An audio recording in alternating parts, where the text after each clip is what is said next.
السلام علیکم ورحمۃ اللہ وبرکاتہ۔ میرے پیارے ناظرین، آپ دیکھ رہے ہیں DND چینل۔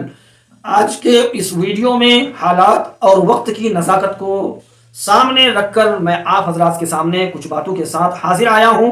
میں امید کرتا ہوں کہ آپ ویڈیو کو آخر تک دیکھیں گے۔ ویڈیو پسند آنے پر آپ اسے لائک کیجئے، میرے اس چینل کو سبسکرائب کریں اور ویڈیو کو آگے بھی شیئر کریں۔ آئیے اپنے ٹاپک کے اور چلتے ہیں۔ آپ جانتے ہیں کہ اسلامی اور ہجری کیلنڈر کے اعتبار سے یہ 11واں مہینہ چل رہا ہے۔ ناظرین گرامی، حالات اور وقت کے تقاضوں کے اعتبار سے انہی چند باتوں کے ساتھ آپ حضرات کے سامنے حاضر آیا ہوں، جس میں آپ سماعت کریں گے حضرت ابراہیم علیہ السلام کے تعلق سے کچھ بات۔ آئیے اللہ کی لاریب کتاب کی جانب ہم دیکھتے ہیں اور نظر کرتے ہیں کہ کیا اس میں ہمارے لیے اس ضمن میں، قربانی کے ضمن میں یا سیدنا ابراہیم علیہ السلام کی یاد منانے کے ضمن میں کچھ رہنمائی حاصل ہوتی ہے یا نہیں۔ آئیے قرآن کریم پر نظر ڈالتے ہیں۔ اللہ تبارک و تعالیٰ کا قرآن ہمیں رہنمائی فرماتے ہوئے یوں ارشاد فرماتا ہے، وَاذْكُرْ فِي الْكِتَابِ إِبْرَاهِيمَ إِنَّهُ كَانَ صِدِّيقًا نَبِيًّا، اور یاد کرو اے لوگو، یاد کرو حضرت ابراہیم علیہ السلام کو کتاب میں کہ وہ اللہ کے سچے نبی ہیں۔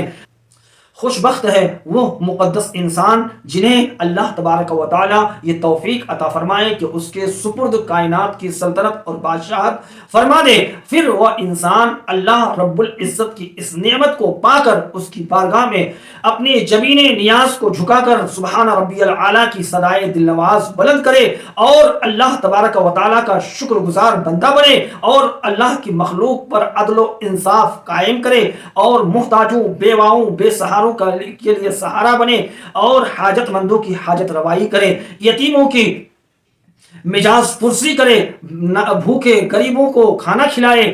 خوش بخت ہے ایسا انسان، اور بدبخت ہے سب سے زیادہ وہ انسان جنہیں اللہ تبارک و تعالی اس کائنات کی بادشاہت بھی عطا فرمائی، سلطنت بھی اس کے سپرد کر دیا، لیکن وہ انسان گھمنڈ و غرور میں آ گیا۔ جس خالق حقیقی اور جس منعم حقیقی نے اسے تاج شاہی پہنایا، اس کائنات کی سلطنت عطا کی، اسی کی بارگاہ میں اکڑ گیا۔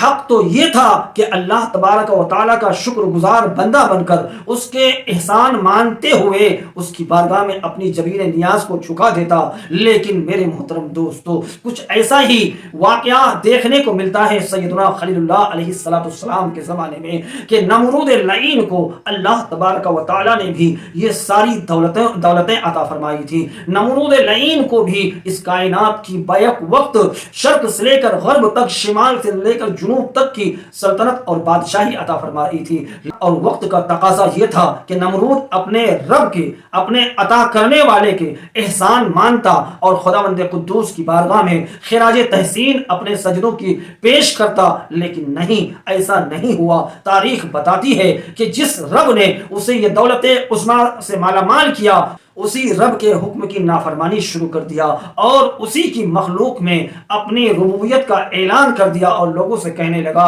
اے لوگو، میں تمہارا رب ہوں، اسی لیے تم مجھے اپنا معبود مانو اور میری بارگاہ میں سجدوں کی خراج پیش کرو۔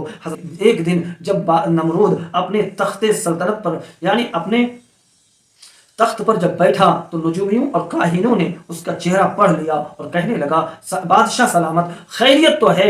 آپ کے چہرے پر آج ہوائیاں اڑ رہی ہے، آپ کی چہرے کی رنگت بتا رہی ہے کہ آپ اندر سے خوف زدہ ہیں، پریشان ہونے کا سبب جاننا چاہتے ہو، مجھے غم زدہ ہونے کا سبب جاننا چاہتے ہو تو سنو، آج رات میں نے ایک خواب دیکھا ہے۔ خواب یہ کہ ایک ایسا ستارہ میں نے دیکھا ہے آسمان پر چمکتا ہوا، جس کی روشنی کے سامنے سورج کی بھی روشنی بھی ماند پڑ رہی ہے اور چاند کی دودھیالی چاندنی بھی ماند پڑ رہی ہے۔ میرے محترم ناظرین، میں آپ کو بتاتا چلوں، آپ ویڈیو کے آخر تک بنے رہیں۔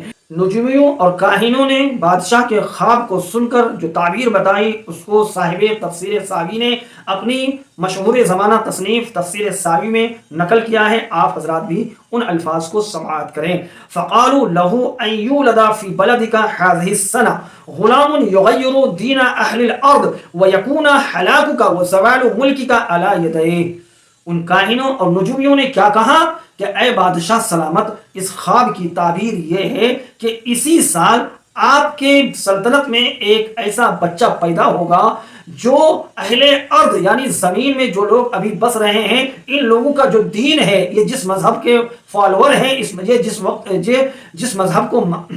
یہ لوگ جس مذہب کو ابھی مانتے ہیں، اس بچے کی آنے سے ان لوگوں کا دین بدل جائے گا۔ وہ بچہ ان لوگوں کے دین کو بدل دے گا اور آپ کی سلطنت کی ہلاکت بھی اسی بچے کے ہاتھوں ہوگی۔ حضرات گرامی، اس خواب کی تعبیر کو سننے کے بعد نمرود اندر سے لرز گیا اور کہنے لگا کہ یہ حکم شاہی رعایا میں عام کر دو کہ آج کے بعد سے ہر مرد اپنی عورتوں سے دور رہے۔ بادشاہ کا یہ حکم رعایا میں عام تھا کہ جو بچہ جہاں بھی جس کے گھر میں بھی پیدا ہو، اسے پیدا ہوتے ہی قتل کر دیا جائے گا۔ یہ حکم بادشاہ کا جاری تھا، لیکن اسی بھیانک ماحول میں حضرت ابراہیم علیہ نبینا علیہ الصلوۃ والتسلیم اپنے باپ کے ظلم سے اپنے ماں کے شکم میں پہنچ چکے ہیں، اور حضرت ابراہیم علیہ السلام اپنی زندگی کی سانسیں اپنے مادر مشفقہ کے شکم میں لے رہے ہیں۔ کیا خبر تھی؟ قصہ مختصر، اس نے احتیاطی تدابیر تو بہت کی، لیکن سب سے زیادہ اچھی تدبیر فرمانے والا میرا رب ہے۔ میرے رب کے تدبیر کے آگے کسی کی تدبیر نہیں چلتی ہے، کسی کی چاپلوسی نہیں چلتی ہے، کسی کی دور اندیشی نہیں چلتی ہے۔ حضرت گرامی، حضرت ابراہیم علیہ نبینا علیہ السلام کی زندگی کے واقعات کو میں انشاءاللہ العزیز دوسرے ویڈیو میں آپ کے سامنے پیش کروں گا۔ آج کی ویڈیو میں بس اتنا ہی۔ میری گزارش آپ سے، ویڈیو اگر پسند آئی ہو لائک کیجئے، شیئر کیجئے اور میرے اس چینل کو ضرور سبسکرائب کریں۔ حافظ، السلام علیکم ورحمۃ اللہ وبرکاتہ۔